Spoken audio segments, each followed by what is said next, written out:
qui nous aime et qui a accepté de livrer son Fils à la mort pour nous rendre libres. C'est lui qui, par sa parole, nous rend vainqueurs sur tous nos ennemis. Seigneur, nous te bénissons. Nous prions que ton esprit prenne le contrôle de toutes choses. Je commande à tout esprit qui n'est pas de Dieu de s'éloigner immédiatement au nom de Jésus.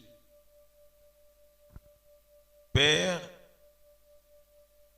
je libère ta vie par ta parole. Laisse que tout esprit, tout être se soumette à ta volonté, au ciel, sur la terre, sous la terre. Que les esprits de l'air, que toutes sortes d'esprits,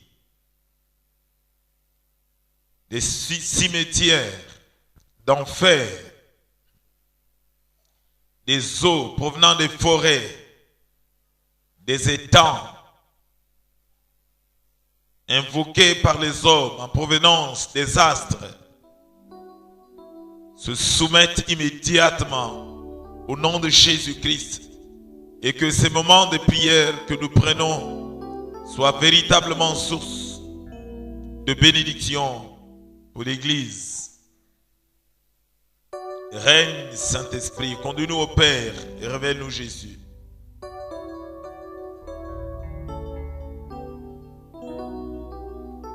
Saint-Esprit, viens t'émouvoir. Tu es Dieu au milieu de nous. Rien ne peut te résister. Nous te soumettons nos cœurs et que nos oreilles soient disposées à entendre la voix de la parole de Dieu. Que nos esprits se soumettent au nom de Jésus. Par le puissant nom de Jésus, notre Seigneur et Sauveur. Amen.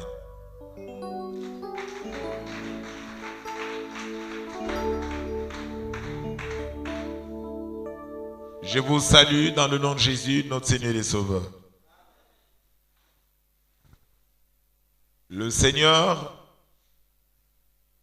désire que tu vives au-dessus de tes ennemis. Le Seigneur veut que tu saches qu'il t'a créé pour être le reflet de sa personne, le reflet de sa vie, le reflet de sa force.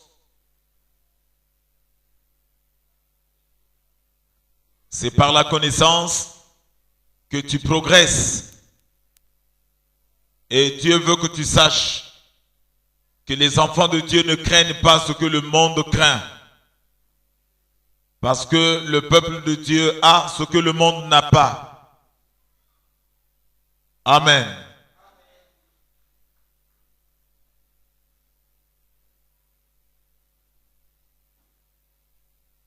Tu dois dominer. C'est lui qui est sous la bénédiction domine. Il n'est dominé par personne. La loi que le diable établit, c'est que l'homme puisse régner sur l'homme.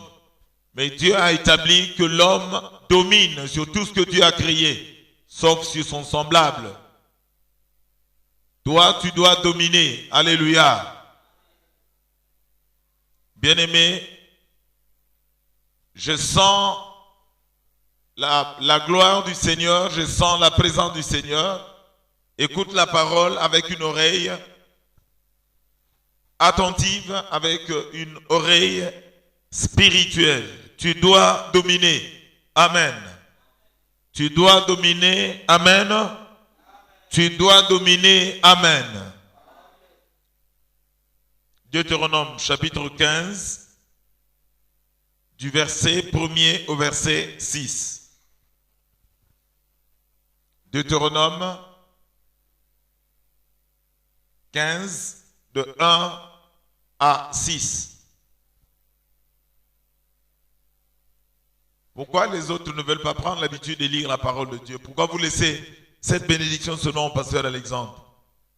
Mais il est en train de vous coiffer, il est en train d'accumuler beaucoup de grandes bénédictions. Alléluia. Lui, il va toujours aller de l'avant parce que ce qu'il fait là, Dieu est en train de le combler. Vous ne savez pas, hein?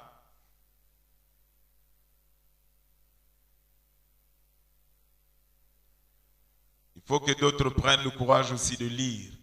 Comme ça, vous allez vous relayer. Il est rapide, ah ben, c'est ça, hein? Ce sont les violents qui s'emparent de la bénédiction. C'est la loi du royaume. Oui, pasteur Alexandre. Deutéronome 15, de 1 à 6. Je lis au nom du Seigneur. Tous les 7 ans, tu feras relâche. Et voici comment s'observera le relâche. Quand on aura publié le relâche en l'honneur de l'Éternel, tout créancier qui aura fait un prêt à son prochain se relâchera de son droit. Il ne pressera pas son prochain et son frère pour le paiement de sa dette. Tu pourras presser l'étranger, mais tu te relâcheras de ton droit pour ce qui t'appartiendra chez ton frère. Toutefois, il n'y aura point d'indigent chez toi, car l'Éternel te bénira dans le pays que l'Éternel, ton Dieu, te fera posséder en héritage. Pourvu seulement que tu obéisses à la voix de l'Éternel, ton Dieu, en mettant soigneusement en pratique tous ces commandements que je te prescris aujourd'hui. Verset 6. L'Éternel, ton Dieu, te bénira comme il te l'a dit. Tu prêteras à beaucoup de nations et tu n'emprunteras point. Tu domineras sur beaucoup de nations et elles ne domineront point sur toi. Amen. Est-ce que quelqu'un peut dire Amen à la parole de Dieu? Est-ce que quelqu'un peut ajouter des acclamations à cette parole?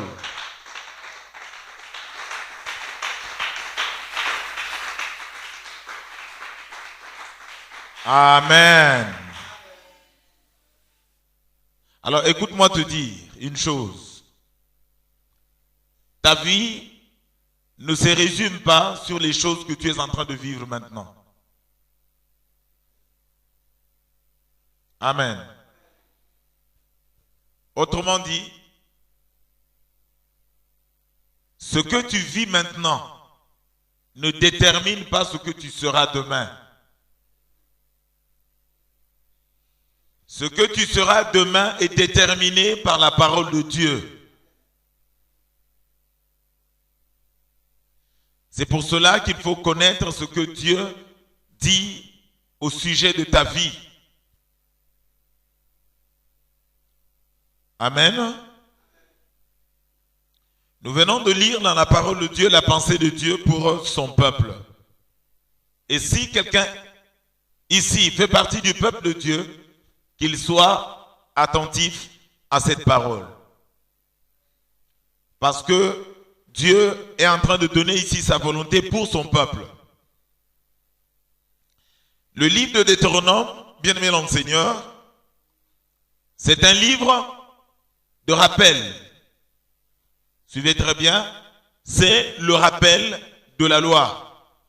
Dieu avait donné la loi à son peuple dans le livre de Lévitique, et cette loi devait régir les enfants d'Israël, leur montrer comment ils devaient marcher avec le Seigneur. Lorsque le peuple était prêt à entrer dans la terre promise, Dieu a commencé à leur rappeler sa loi. Et c'est dans le livre de Deutéronome que Dieu rappelle toute la loi qu'il a donné à Moïse, à son peuple, qui allait entrer dans la terre promise, afin que le peuple sache comment ils seront bénis, sous quelle base. Amen. Et nous voyons un extrait de cette loi que Dieu est en train de donner ici, concernant son peuple, concernant ta vie indirectement et concernant ma vie aussi. Et nous allons le savoir comment. Il dit ceci. Parmi les enfants d'Israël, il y aura certainement des gens qui vont devoir, par difficulté, des gens qui vont contracter des dettes. Et ils parlent à leurs frères en leur disant, si dans le pays, dans la nation, quelqu'un a contracté une dette et que cette dette atteignait 7 ans, au bout de 7 ans, le créancier va libérer celui qui lui doit. On ne lui fera plus pression parce que chaque 7 ans, il y aura ce qu'on appelle le relâchement. Et dans cette loi que Dieu a imposée à son peuple de la relâche, chaque 7 ans, celui qui sait que mon frère doit, il doit lui remettre cette dette. Et il ne comptera plus cela. Et la Bible dit, il va seulement aller vers l'étranger, chez qui il réclamera sa dette. Mais auprès de son propre frère, il n'exigera pas la remise de la dette. C'est Dieu qui a établi la loi comme cela. Est-ce que nous pouvons dire Amen? Et Dieu ajoute ceci. Il dit, toutefois, parmi vous, les enfants d'Israël, il n'y aura pas d'indigents. C'est-à-dire que Dieu dit que parmi son peuple, il n'y aura pas de pauvres. Dieu s'adresse à son peuple. Il n'y aura pas d'indigents, il n'y aura pas de pauvres. Alors Dieu ajoute ceci. Il dit, toi, je te bénirai. Il parle à son peuple, il dit, je te bénirai. Tu emprunteras à beaucoup. Mais toi, tu ne contracteras pas d'emprunt, de dette. Mais c'est toi qui vas emprunter aux autres. Parce que moi, Dieu, je te bénirai. Ensuite, Dieu dit ceci. Toi, tu domineras sur les nations, sur les autres. Mais eux, ils ne domineront pas sur toi. Et Dieu ajoute ceci. Toutefois, vous devez pratiquer soigneusement mes lois,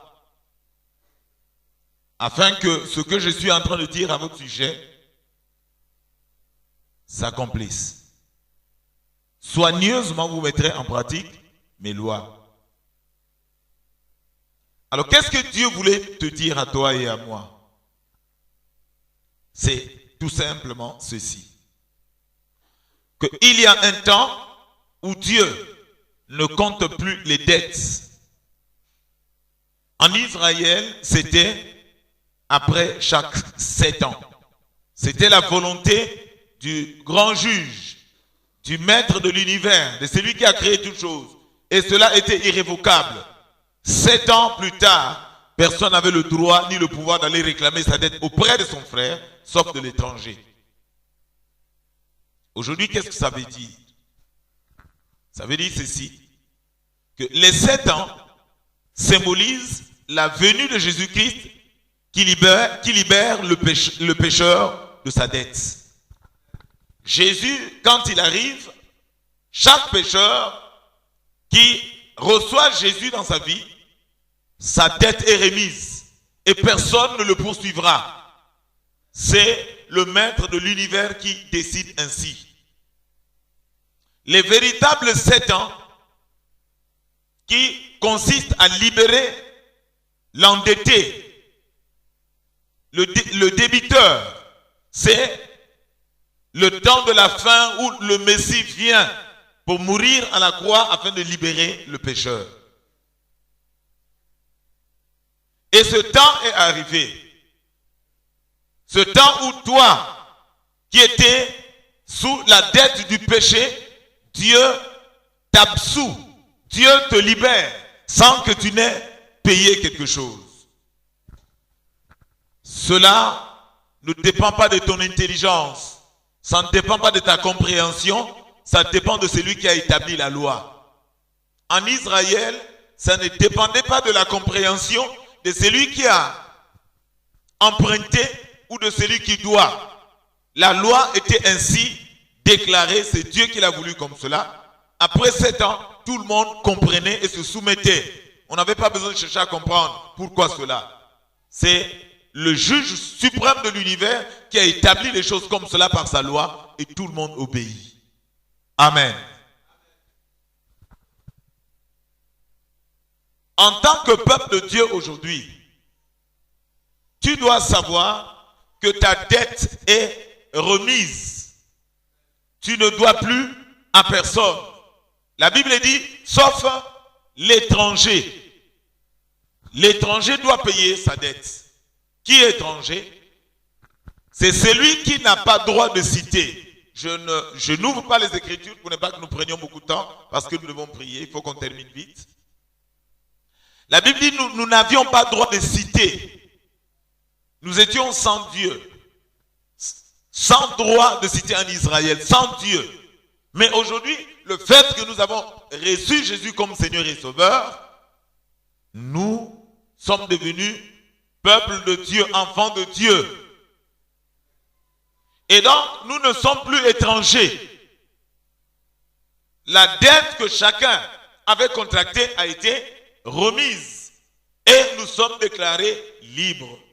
C'est ce que la parole de Dieu est en train de nous rappeler un peu partout.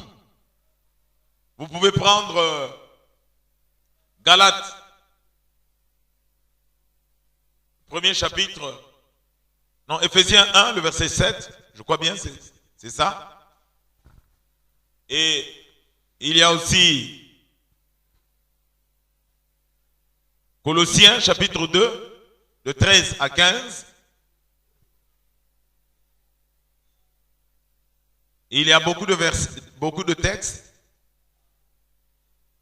Vous les notez, mais nous avançons. Amen. J'ai dit Colossiens 2, 13, 15, Éphésiens 1, 7. Vous connaissez encore bien d'autres textes que vous pourrez ajouter qui montrent que par son sang, il nous a pardonné. Amen. Il y a un texte, vous étiez mort par vos offenses et il vous a rendu à la vie. C'est le chapitre combien?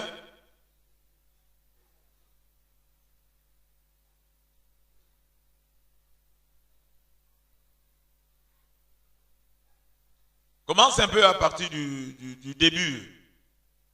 Pasteur Alexandre. C'est entre Éphésiens, je crois, Éphésiens deuxième chapitre.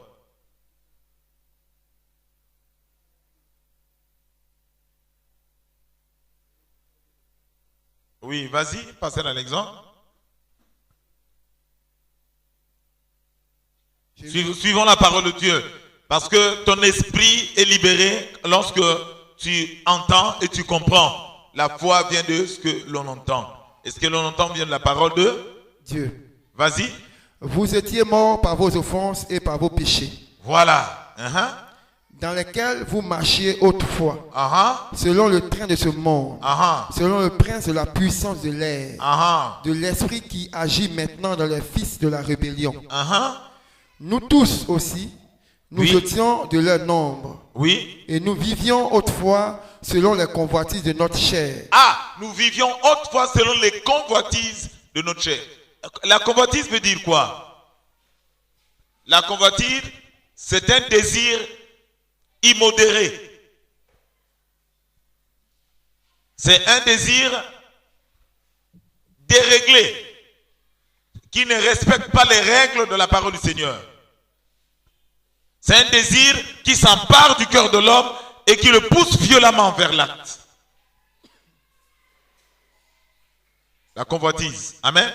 C'est quelque chose qui s'empare du cœur et qui amène l'homme vers l'acte. C'est la convoitise qui entraîne le péché et le péché entraîne la mort. Jacques chapitre 2, le verset combien?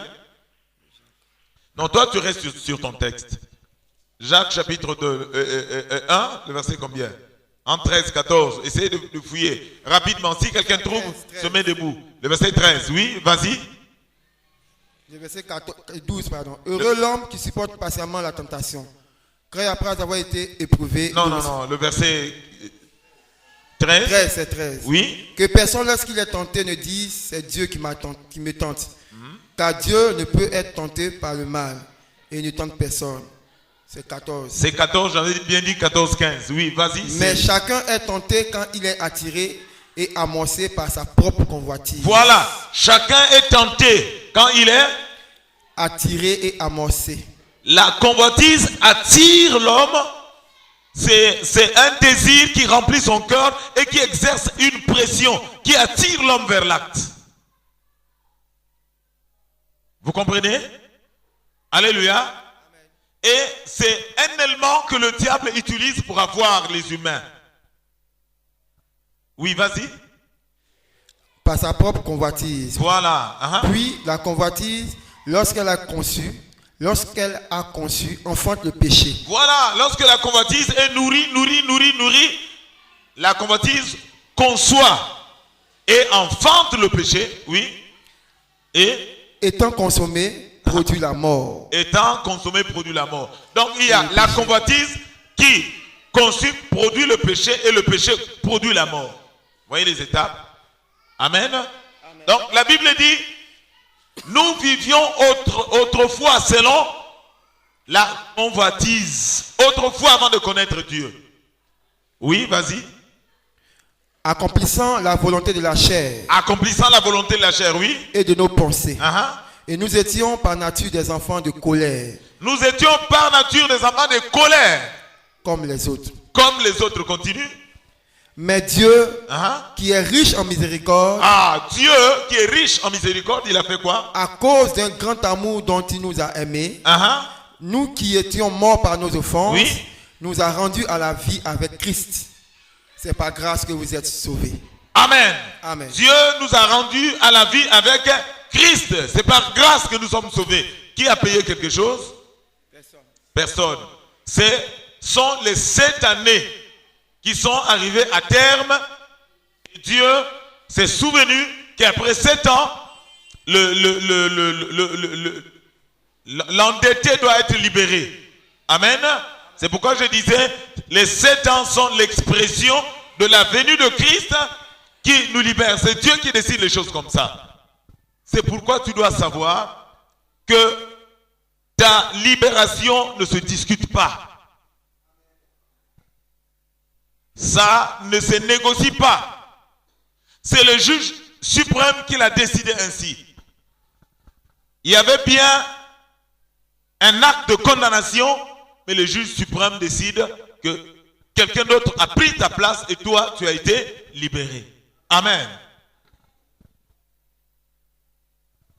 Mais l'étranger devait payer sa dette, c'est-à-dire celui qui n'a pas reçu Jésus comme Seigneur et Sauveur, il paye sa dette. Amen.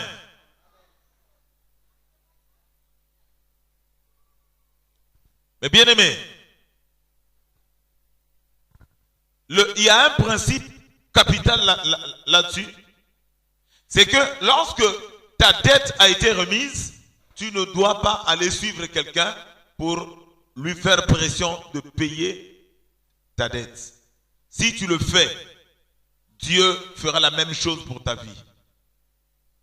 C'est là tout le problème des chrétiens aujourd'hui, qui ne vivent pas leur délivrance. Dieu t'a libéré, Dieu a remis tes péchés, mais toi tu veux condamner les autres, et puisque tu veux condamner les autres, Dieu fait demeurer tes péchés sur toi.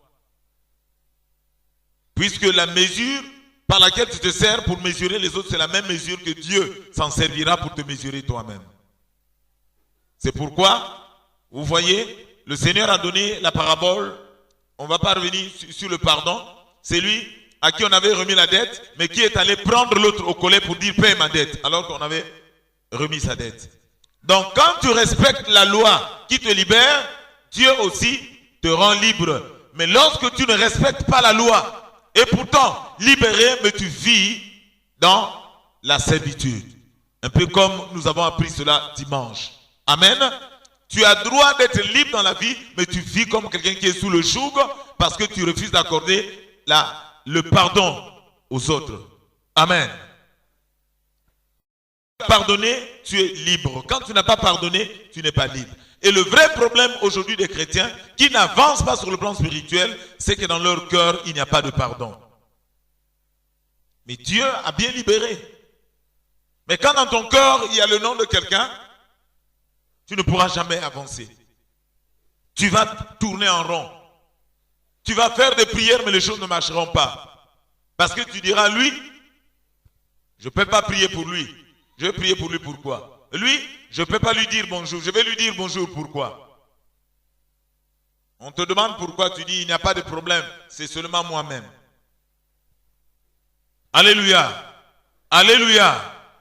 La délivrance commence par la libération de son propre cœur d'abord, en acceptant d'obéir à la loi que Dieu a établie. Amen. Amen. Voilà. Est-ce que quelqu'un à qui je fais du tort m'a pardonné dans la salle? Il y a peut-être quelqu'un à qui j'ai fait du tort. Pardonne-moi si tu es là. Alléluia. Moi, je vais être pardonné. Je vais aussi avancer. Moi, je pardonne à tout le monde. Hein. Amen. Alléluia. Tu dois faire la même chose que moi. Alors, bien-aimé, Dieu libère. Ensuite, qu'est-ce que Dieu dit? Dieu dit ceci. Il n'y aura pas d'indigents, il n'y aura pas de pauvres. Au milieu du peuple de Dieu, il n'y a pas de pauvres. Je n'ai pas besoin de te donner beaucoup de versets pour que tu comprennes cela. Il y en a beaucoup.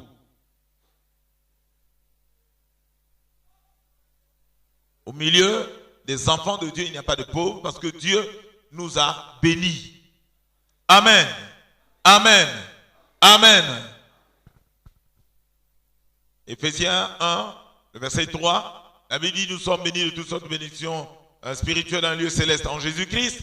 La bénédiction commence par le spirituel. Si le spirituel est béni, le physique aussi suit. Amen. Alors, bien-aimés, tous ces faits ou toutes ces choses démontrent qu'un enfant de Dieu ne peut pas demeurer sous la malédiction. Est-ce que quelqu'un comprend? Tout cela démontre qu'un enfant de Dieu ne peut pas vivre sous la malédiction. Un enfant de Dieu est béni, il n'est pas maudit. C'est pour cette raison, bien-aimé, Israël qui a péché dans le désert, mais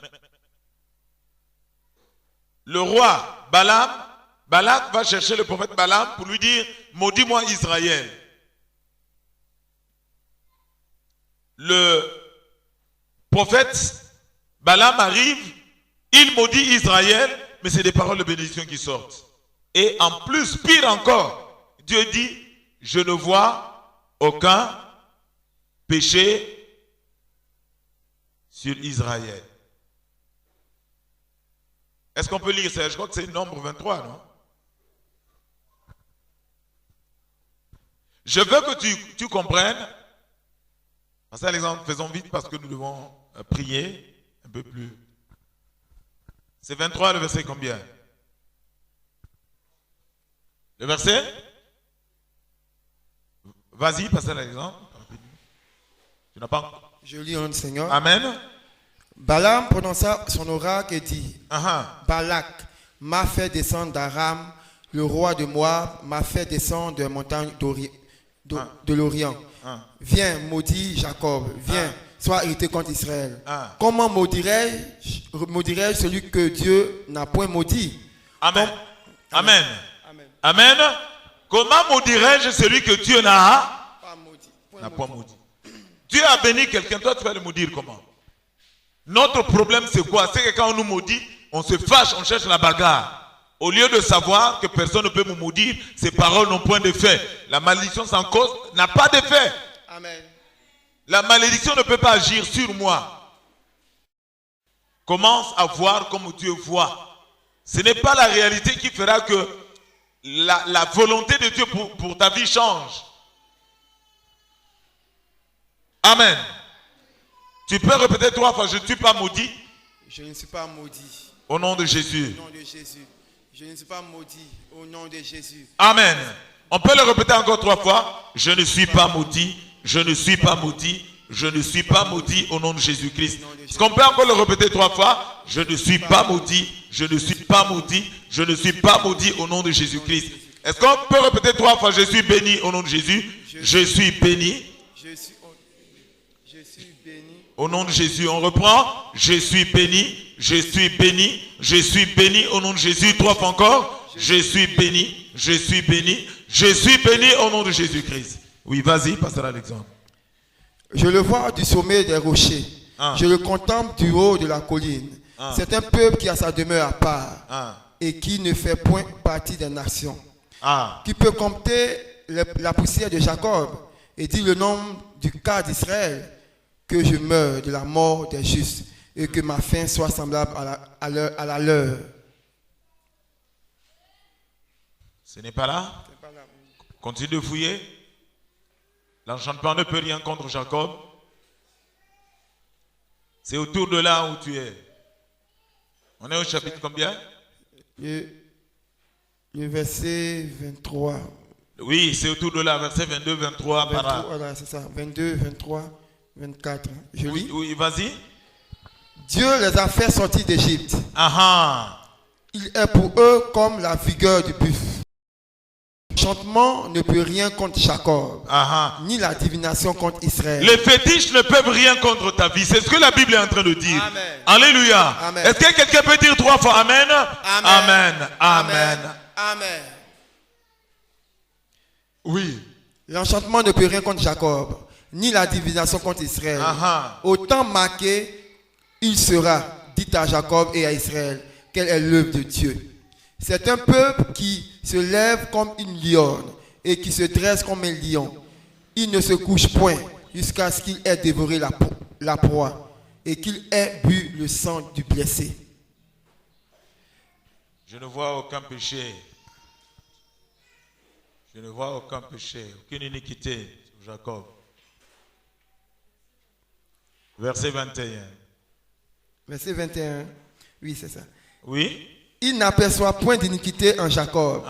Il ne voit point d'injustice en Israël. Amen. Arrête-toi seulement là. Amen.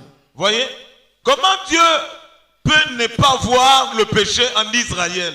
Comment Dieu ne peut pas voir ça? Alors que ce peuple a failli même lapider Moïse. Ils ont fait tout le mal. Mais Dieu ne voit rien. Dieu n'aperçoit rien.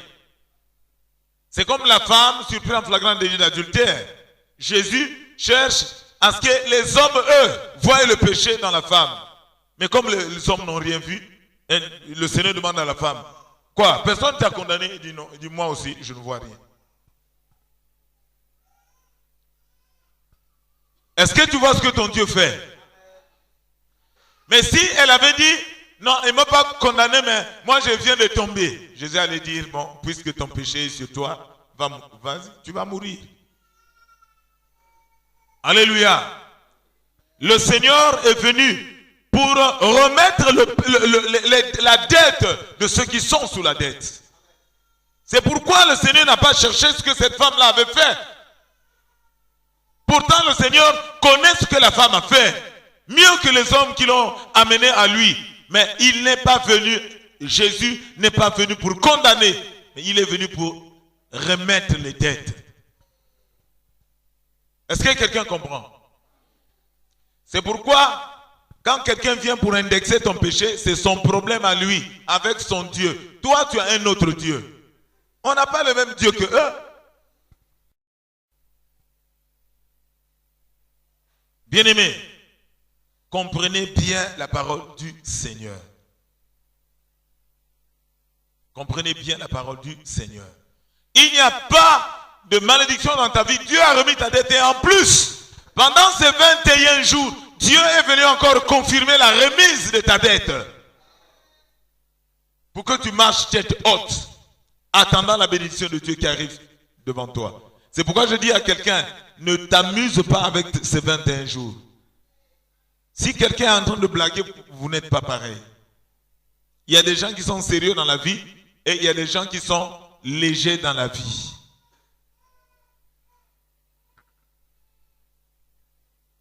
Dieu dit qu'il n'y a pas d'indigents, il n'y a pas de pauvres. Tu es béni, je suis béni, nous sommes bénis de toutes sortes de bénédictions. Et ces bénédictions, tout le monde le verra. Tout le monde verra que tu es béni de Dieu, tout le monde verra cela. La parole que tu écoutes arrose ton âme, ça arrose ta vie et ça poussera. Ça fera pousser ces bénédictions et tout le monde verra cela.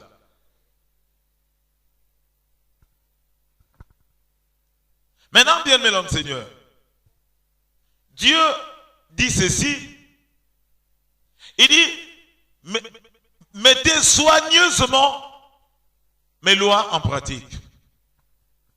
Ne néglige pas la parole de Dieu, ne prends pas la parole de Dieu comme quelque chose de blague, comme de l'amusement. C'est cette parole qui t'a créé. C'est cette même parole qui est venue pour te restaurer. Si tu blagues avec cette parole, elle ne produira aucun fruit dans ta vie. Ne t'amuse pas avec la parole du Seigneur. Dieu dit, mettez ma parole soigneusement en pratique. Lorsque vous enlevez la parole de Dieu de l'église, l'église devient un mousiki. Pas de différence. La parole de Dieu, quand vous ôtez, ça devient musique. Vous ôtez la croix, il n'y a plus de salut. Vous comprenez? Quand on ne prêche plus la croix ou on prêche mal la croix, il n'y a plus de salut. Vous enlevez la parole de Dieu, il n'y a plus de Dieu. Ça veut dire quoi? Quand la parole n'est plus droitement prêchée, Dieu devient absent dans ce lieu-là. Il faut que ce soit la parole de Dieu qui soit respectée lorsqu'elle est prêchée. Pour que Dieu soit derrière sa parole. Parce que Dieu confirme sa parole. Amen. Et le plus grand problème que nous avons en ce temps de la fin, c'est le mélange. Nous mélangeons la loi et l'évangile. La bonne nouvelle et la loi est mélangée. Ça produit un autre évangile comme l'apôtre Paul est en train de l'appeler. L'apôtre Paul amène le message de la grâce, mais il y a eu des juifs qui ont voulu troubler le peuple, qui disaient qu'il faut aussi que les païens qui ont accepté l'évangile soient circoncis. Et Paul a rappelé au peuple que c'est par l'esprit que vous avez commencé, vous voulez terminer par la chair. Si quelqu'un vient à vous et apporte un autre évangile qui soit anathème, quel est cet évangile? C'est cet évangile qui présente Christ qui est venu pour libérer, pour bénir, pour sauver, mais qui en même temps veut imposer des principes par lesquels l'homme peut être libéré, l'homme peut devenir grand, l'homme peut devenir puissant. La seule chose qu'il faut observer, c'est la loi de Christ, c'est l'évangile, c'est la bonne nouvelle qu'il faut accepter, qu'il faut pratiquer, afin que la puissance de l'évangile t'accompagne. Amen. Montrez au peuple que Christ nous a libérés. Il est venu mourir à la croix pour nous rendre libres, pour nous affranchir et pour nous amener à pratiquer la bonne nouvelle. Alors, je vais terminer. L'évangile ne nous apprend pas à avoir peur du diable. La Bible ne nous apprend pas à avoir peur des démons. La Bible ne nous apprend pas à avoir peur du péché. Non. Quelqu'un dit, ah, qu'est-ce que ça veut dire? Donc on doit aimer le péché. Loin de là. La Bible dit, là où le péché abonde, la grâce, devons-nous aimer le péché pour que la grâce puisse surabonder? Non. Je veux que tu comprennes que le chrétien ne doit pas vivre avec la peur de quelque chose, parce que le chrétien est réellement libéré. Le piège que nous avons, c'est des satanistes que le diable a envoyés dans l'église. Ces gens qui constituent des pièges pour l'église de Christ, qui ont fait que les chrétiens ont peur dans toutes les églises pratiquement. Des gens qui ont changé l'évangile par des témoignages. Et des témoignages que tout le monde considère. Des cafards. Nous, on se transforme en cafards quand on rentre dans les maisons. On est des cafards. Et il y a des chrétiens aujourd'hui qui ne veulent plus voir des cafards parce qu'ils se disent que ça peut être un mauvais esprit. On apporte des témoignages, quelqu'un avait piétiné un cafard, il est tombé. Il commence à baver. On l'a amené, on a prié pour lui. Il a failli mourir. Heureusement, Dieu est intervenu. Le cafard restera cafard. Le cafard n'est pas un esprit qui peut te causer des ennuis. La Bible dit, je vous ai donné le pouvoir de marcher sur les serpents et sur les scorpions et de marcher sur toute la puissance de l'ennemi. Et rien ne pourra vous nuire. Rien ne pourra nuire le chrétien. Il n'y a rien.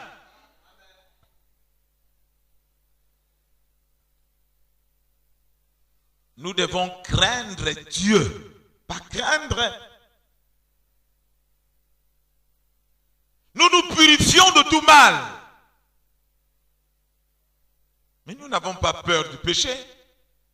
Le péché ne peut pas me conduire en enfer. Le péché ne me conduira pas en enfer. Mais je n'aime pas le péché, je ne l'aimerai pas. Parce qu'en Dieu, il n'y a pas de péché. Je n'ai pas à avoir peur du péché. On enseigne de Satan. J'étais troisième femme de Satan. Puis on commence à expliquer. Là-bas, dans ce monde-là, il y a des choses comme ça. Quand les gens écoutent ça, ils sont attentifs. Ils ne dorment même pas. Et dès que tu commences à parler de l'évangile, les gens commencent à somnoler. Mais dis seulement, j'étais troisième femme de Satan. Dans le monde des ténèbres, je partais. Personne ne dormira. Tout le monde regarde. Et personne ne va oublier ça. Et quand on arrive à la maison, dès qu'on se tourne, un vent souffle, l'assiette tombe. Au nom de Jésus.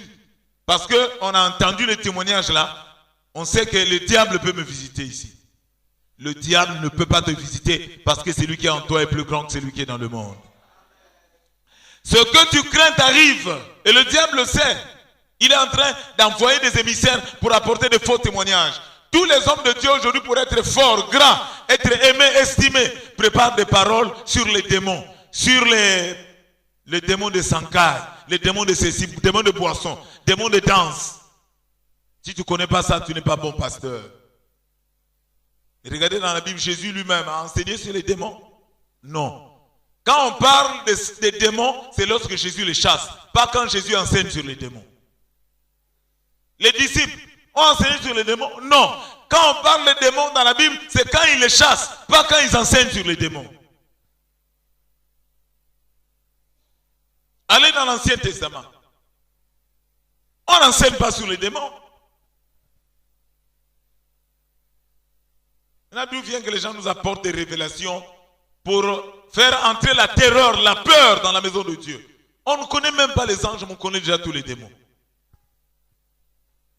Ce qui nous est donné de connaître, on ne connaît pas. Quand on met seulement, tiens, le coup de pied de Satan, comment attaquer cela? Vous verrez comment les gens vont partir. Les cris qui te réclament dans ta famille. Oh, mais les gens vont quitter même RDC, ils vont venir ici. Mais seulement la révélation de Jésus. Ah, quelle révélation il va nous dire? Jésus en a écrit dans la Bible, nous lisons, tout le monde lit ça. Le ministère des anges. Tu vas voir comment les gens vont venir. Tout cela, c'est des mensonges. C'est des mensonges. Cherche à connaître Christ. Cherche à connaître qui est Jésus pour toi. Cherche à connaître l'évangile. Lis l'évangile même tous les jours. Derrière la parole de Dieu, il y a la puissance de Dieu qui rend libre. Mais derrière ces messages-là, il y a quoi? Il y a l'esprit de peur. Il n'y a pas le Saint-Esprit. Alléluia. On va commencer à veiller sur les choses qui font peur aux gens ici. Je ne dis pas qu'on ne prêchera plus sur ça. S'il faut qu'on le dise, on dit 2 mots pour éclairer le peuple et on dit beaucoup pour libérer le peuple. Amen. Rapidement, pasteur Alexandre. Rapidement.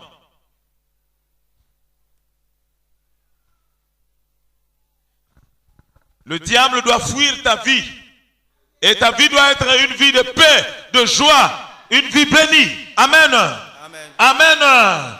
Matthieu 4.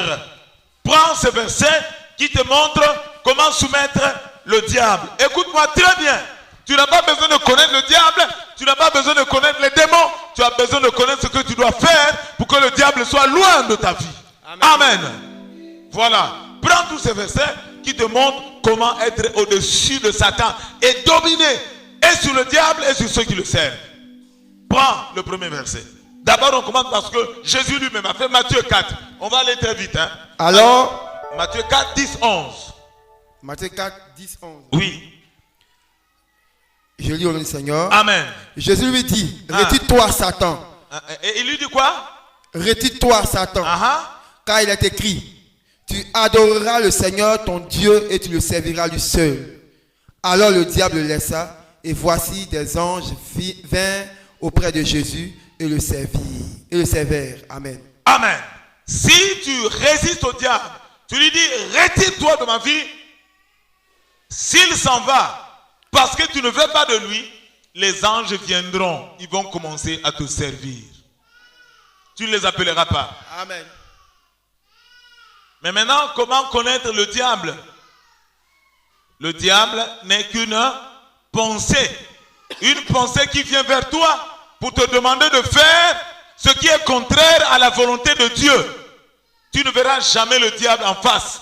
Mais la pensée qui vient, qui te visite pour te demander de faire ce qui est contraire à la volonté de Dieu, c'est Satan. Amen. Est-ce que quelqu'un m'entend? Amen. Tu cherches une définition. Le diable, c'est la pensée qui te visite, qui est contraire à la volonté de Dieu. Amen.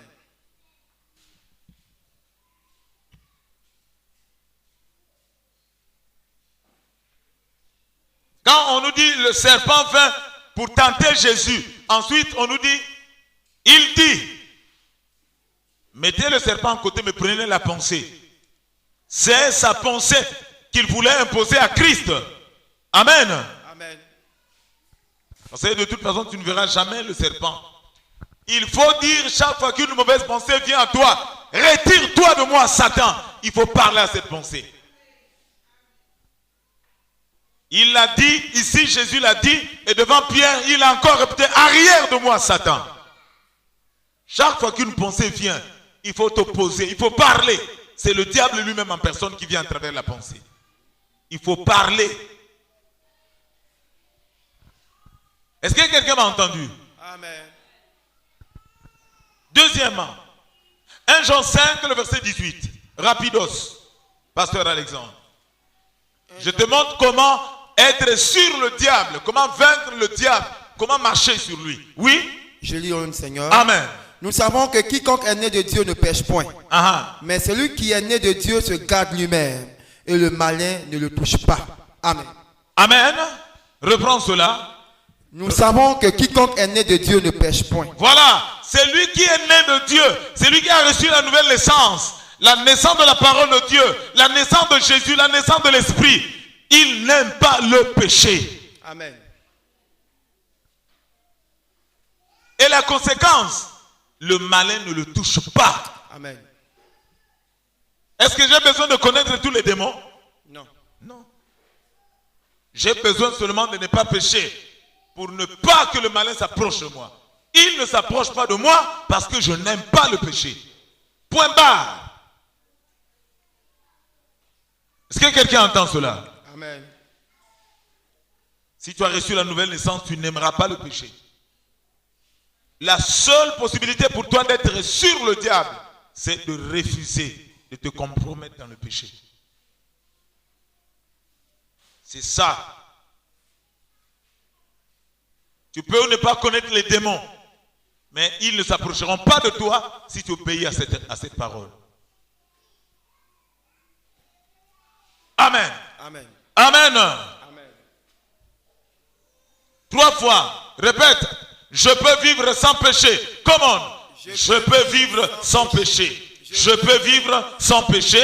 Je peux vivre sans péché au nom de Jésus. Come on, 3 fois. Je peux vivre sans péché. Je peux vivre sans péché. Je peux vivre sans péché au nom de Jésus. 3 fois. Come on. Je peux vivre sans péché. Je peux vivre sans péché. Je peux vivre sans péché au nom de Jésus. Pourquoi on n'enseigne plus ces choses? Pourquoi on ne les dit plus? C'est ça la base, la clé de l'église primitive. C'est ça qui permet à l'église primitive de chasser les démons, de guérir les malades, de ressusciter les morts. La bouche dit, en vérité, je reconnais que Dieu ne fait acception de personne. Continue. Mais, quand toute nation, celui qui le craint et qui pratique la justice, lui est agréable.